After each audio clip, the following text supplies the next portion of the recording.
السلام عليكم اخوان. هذا الفيديو غادي نشوفوا احد الفقرة اللي هي مهمة. أه كيسولوا على الاخوان اللي هي المقاربات اللي كيعتمدوها في التدريس. كما كتشوفوا هنا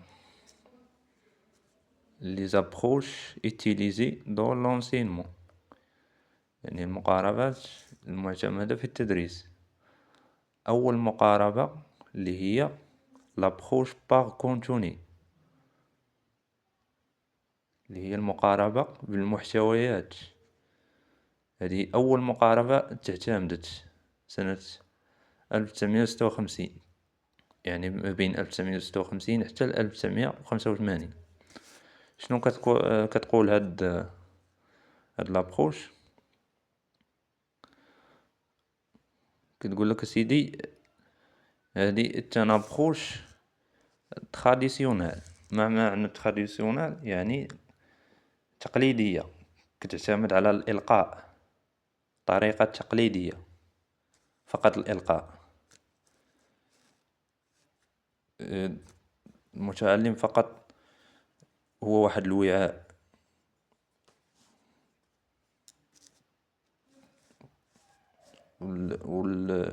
والمدرس اللي هو لونسينو يتان اكس برينسيبال، هو العنصر الأساسي. أما لابروش باغ اوبجيكتيف اللي هي المقاربة بالأهداف، هذه هي اللي جات من بعد لابروش باغ كونتوني. هذه تعتمدت سنة 1985 حتى 1999. شنو كتقول؟ C'est une approche qui consiste à définir précisément des objectifs attendus d'une séquence apprenant est un récepteur.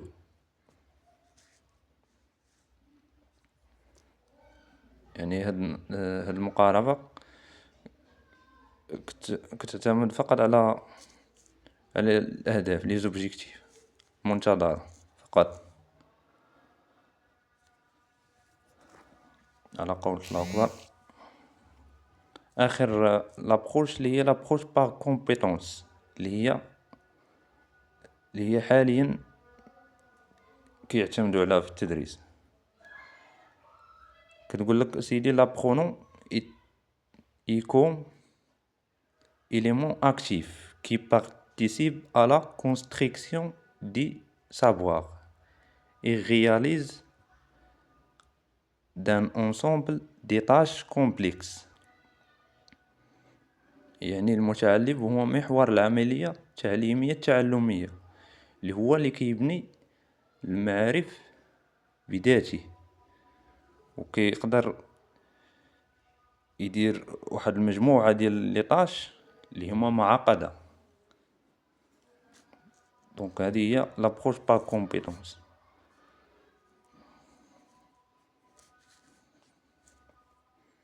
دونك هادشي اللي كاين في هاد الفيديو. الا عجبك المحتوى خلي واحد اشتراك، ونتلاقاو في فيديو جاي.